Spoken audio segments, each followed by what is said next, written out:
Les autorités sanitaires sénégalaises en alertent. En effet, un individu suspect aurait quitté Wuhan, épicentre du coronavirus, en direction du Sénégal. Qu'en est-il exactement de ce voyage d'un homme considéré comme un fugitif? Madame Marie-Khémesse Ngom, directrice générale de la santé, apporte des précisions et fait une large présentation des dispositifs mis en place par l'État du Sénégal pour faire face au coronavirus. Au niveau de la situation épidémiologique du pays, donc pour le moment, Dieu merci, on a 0 cas confirmé, mais on a eu un cas suspect le 1er de 2020 qui a été décédé. Il y a 2 laboratoires qui sont agréés, l'Institut de Dakar et un autre laboratoire au niveau de l'Afrique du Sud.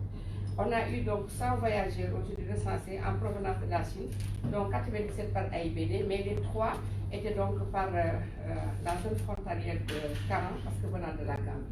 Donc sur ces 100 aujourd'hui, 77% des voyageurs sont joints par téléphone dans les dernières 24 heures. Et ça, c'est grâce aux autorités donc, aéroportières qui nous ont permis, nous mettre en rapport avec la police des frontières.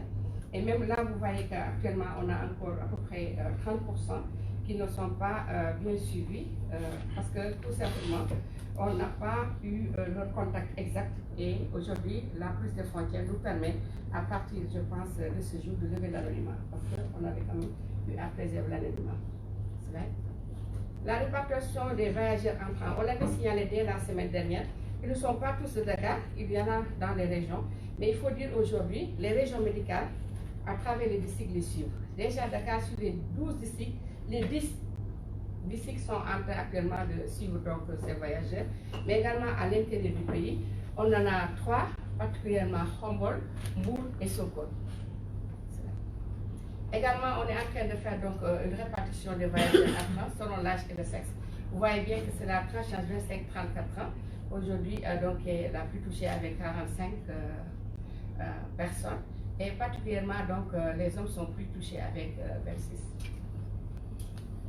Les caractéristiques de sécurité, ça nous a permis également de rapidement essayer de cartographier donc, le Sénégal en districts prioritaires.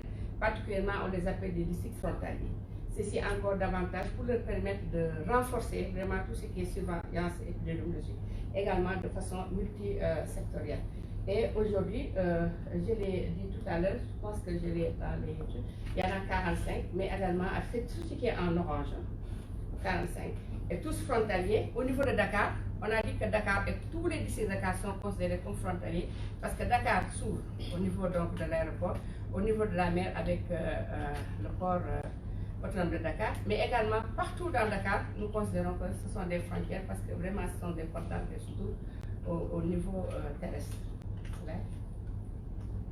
Ce qui nous a permis chaque semaine de revoir un peu le dispositif qu'on a mis en place avec la coordination, le secrétaire général de cabinet, mais également les directions générales, mais on a une direction transversale aujourd'hui avec le système d'information sanitaire qui nous aide. Et nous avons des groupes de travail en termes de prise en charge. À côté, vous avez les différents services, la prévention et le contrôle de l'infection, la surveillance des points d'entrée. Les laboratoires étaient dans la surveillance, mais aujourd'hui, par rapport à Ebola, notre grand problème, c'était vraiment le laboratoire.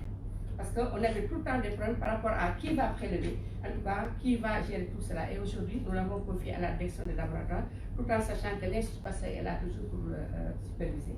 La communication, c'est important, mais l'engagement communautaire. Aujourd'hui, les acteurs communautaires, quand même, sont dans le dispositif, les équipes d'intervention et la mobilisation des ressources. Donc, régulièrement, donc, normalement, le GEM doit être actuellement au niveau, il est à l'état de pilote, mais on lui a demandé quand même, pour le moment, le centre qui est constitué du service des maladies infectieuses, d'aller pouvoir un peu ce qui reste vraiment pour la mise en offre.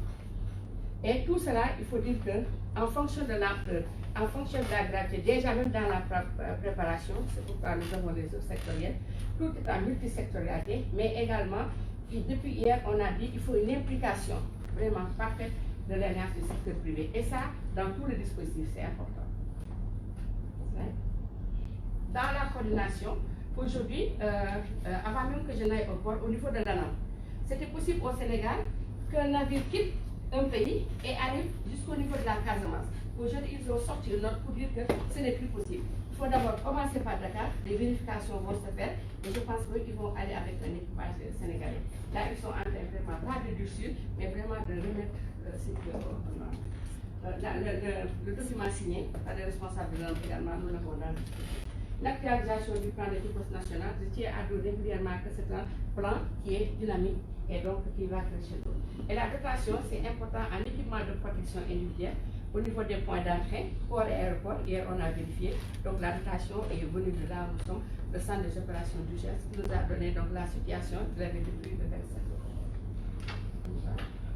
Pour le plan de riposte, on actualise toujours en fonction de la détection précoce des cas. C'est important. Détecter, c'est bien, mais il faut tout faire pour détecter de façon précoce. Assurer l'isolement rapide et la prise en charge des cas suspects. Renforcer les mesures de prévention contre l'infection. Intensifier la communication de risque. Et aujourd'hui, je pense qu'on l'a vu, le CNEPS n'a même pas attendu les moyens et est vraiment allé au prénom. Assurer la coordination des interventions de préparation et de la riposte. Et ça, il y a plusieurs domaines d'intervention. On l'a vu tout à l'heure dans le dispositif, on y revient, coordination, surveillance, contrôle. Tout cela, on l'a fait en groupe de travail. Et depuis l'annonce par l'OMS, quand même, au-delà du lundi, tous ces groupes de travail se réunissent. C'est donc, en tout cas, dans le dispositif. Aujourd'hui, le plan, on va vous le mettre, je pense, aujourd'hui. Quand on l'a donc apprécié, il est dans l'ordre de 1 milliard 064 millions 874 871 francs CFA, soit 1 780 1727 dollars américains. Il est réparti selon les objectifs du plan, les domaines d'intervention et le temps donc pour la libération des fonds. Et là, vous voyez déjà en orange, c'est l'isolement rapide et la prise en charge des cas qui va prendre le maximum donc, de moyens, suivi de la détection précoce des cas, ensuite de la communication, la participation communautaire. Et vous voyez que la coordination quand même est dans l'ordre de 4% et c'est tout à fait normal dans un plan. Quand même, la coordination ne peut pas être supérieure aux autres. La répartition du budget par domaine, là vous les avez, la coordination 4%, la surveillance de l'organe 9%. Et juste logistique ici, il faut comprendre la mobilisation donc, des ressources, la communication, l'engagement communautaire. Mais il faut dire que là, vraiment, en allant progressivement, ce sont des choses qui peuvent changer de moment à un autre. Et la logistique, elle est très très importante, c'est la mobilisation des ressources parce que nous avons vu ce qu'on a aujourd'hui en termes de protection, de masques, de tenues et tout. Nous pensons que c'est encore insuffisant. Peut-être tout à l'heure, le service va nous en parler. Et là, en fonction du temps, déjà dans le premier trimestre, nous pensons que déjà dans le premier trimestre, on va dépasser presque dans l'ordre de 60%. Donc je pense que le plan va être techniquement, je pense d'ici demain, avec votre staff, on va dans la validation institutionnelle pour vraiment aller rapidement, ne pas traîner et prendre le maximum d'ici le maximum fin avril. Et important, nous avons mis en place la cellule de soutien psychosocial. Et le mobile, c'était les étudiants qui sont actuellement au niveau du voie, les 13 étudiants. La cellule est mise en place. Monsieur le ministre, aujourd'hui, nous avons donc un local au niveau du ministère pour leur permettre de faire donc, une astreinte depuis le week-end avec donc, le psychiatre Aboussi. Et aujourd'hui, au-delà des étudiants qui sont actuellement à Ouian, le site principal, c'est les Sénégalais vivant en Chine qui peuvent appeler dès qu'ils sont en Chine, les familles des Sénégalais qui sont ici au Sénégal, étudiants ou comme non étudiants, les personnes professionnels de santé impliqués, déjà dans les 4 hôpitaux, monsieur le ministre, les hôpitaux qui n'ont pas toujours l'habitude de prendre ces cas, commencent à appeler, c'est important, ils sont aussi dans une psychose, et là le comité a prévu de descendre sur le terrain avec ce comité, en tout cas, ils ont leur contact et tout. Les autres Sénégalais ici au Sénégal, tout le monde demande. Tout le monde demande qu'est-ce qui se passe. Et parfois également, ils sont vraiment dans une psychose plus ou moins, donc avec une légèreté dans les dossiers. Et toute victime ou potentielle victime. Donc il faut dire que vraiment cette cellule va être élargie. Salle d'appel téléphonique et le centre d'entretien de soutien et de débriefing, c'est la salle, parmi les salles que la DP a bien voulu donc nous isoler. On avait une salle qu'on avait dédiée à la DRF, mais qu'on a rapidement pris, parce que également c'est la salle de mentale qui est là-bas. Les psychiatres sont au nombre de 10, les psychologues 4, assistance sociale spécialisée en gestion de stress. Depuis hier, avec la DGS, ils sont revenus. Donc, la DGS a envoyé, il y a donc un responsable, et ils vont entrer. Parce que ce comité nous a dit que les assistants sociaux seront d'un apport extrêmement donc, important. Et il faut dire que cette cellule, je vous l'ai mis, déjà, depuis Ebola, il y a ce qu'on appelle les équipes d'intervention d'épidémie, mais également les équipes d'intervention en termes de tout ce qui est psychosocial. Activité réalisée pour le moment. Dès le premier jour, c'est autour des 2 ministres, la réunion avec les familles des étudiants sénégalais ensuite, les entretiens téléphoniques sur place, la création d'un groupe WhatsApp avec les étudiants et la mise en place d'une assistante de psychiatre et de psychologue. Et aujourd'hui, quand même, on nous a rassuré hier que la tension diminue au niveau des étudiants, parce qu'ils sont compris. Et hier même, on a une alerte, ça nous a semblé un peu bizarre, de quelqu'un qui a quitté Wuhan, qui allait jusqu'à Hong Kong, et la destination c'était le Sénégal. Merci aux autorités aéroportuaires. Je pense qu'on a remonté l'information au niveau de l'ANACIM, parce qu'on a dit, si les autorités chinoises, par rapport à tout ce qu'elles ont dit, et on a reçu tous les diplomates. Hier, j'ai tenu à tout photocopier et à montrer à l'ensemble. J'ai dit que donc c'est un fugitif.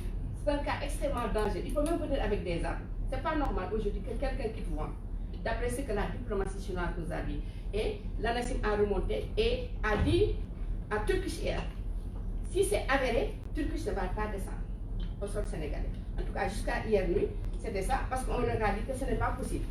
Soit vous passez, en tout cas, si c'est vérifié, vous n'allez pas descendre. Et ça, c'est l'ANACIM qui l'a déclaré. Il y a la collaboration technique avec les autres, c'est important, j'ai dit tout à l'heure, d'autres domaines d'intervention. Voilà, c'est là. La surveillance, donc nous, au Sénégal, quand même, nous pensons, et vraiment nous avons vérifié, qu'on a un système de surveillance quand même qui est assez robuste. Mais il faut renforcer, comme vous l'avez dit. Le laboratoire, c'était le point faible, et aujourd'hui, nous avons dit à la direction du laboratoire, il y a l'Institut Pasteur, mais sur le plan national, vous devez monter au créneau, et on a libéré du domaine d'intervention, surveillance et porte d'entrée, pour que vraiment, normalement, il devait même être là. L'élaboration des procédures d'opération de normalisation sur la collecte et le transport des échantillons. Madame la représentante, il y a de cela 6 mois, on disait que bon, vous saviez que cela va se passer, elle nous a donné une checklist, on est venu ici pendant 2 jours, pour tous les domaines d'intervention, il n'y a pas eu de souci. Mais monsieur le ministre, le transport des prélèvements, ça a toujours été un problème. Et nous pensons que cette fois-ci, quand même, la direction du laboratoire va prendre ses responsabilités. Les séances de travail avec la région médicale de Dakar, on l'a dit, sur les 12 ici, les 10 de Dakar donc, sont en train d'être suivis par rapport aux voyageurs entrants, l'actualisation du plan de préparation à la réponse. Et on a essayé donc d'avoir cet algorithme. Aujourd'hui, à la DP, on est en train de vouloir tester ces 3 numéros de téléphone. Il ne faut pas encore commencer à appeler, hein. On est en train donc juste de tester. C'est la même chose que donc, ce que la DLM va tester tout à l'heure, parce qu'on a remis au groupe soutien psychosocial 5 téléphones. Donc on va mettre des...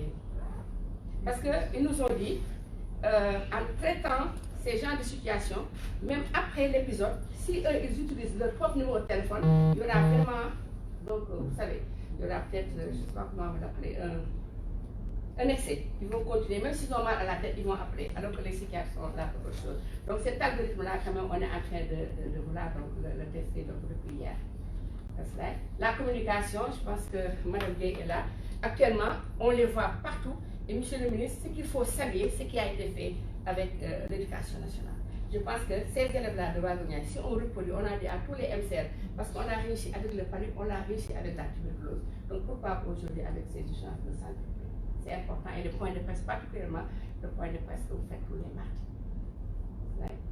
La coordination pour les perspectives, c'est le partage du plan de préparation à la réponse avec les partenaires, mais si seulement si vous le validez, la réunion des 14 commissions régionales de gestion des épidémies, je sais que Thiès va faire le 12, et on leur a dit de ne pas sortir en tout cas d'ici vendredi maximum mercredi prochain.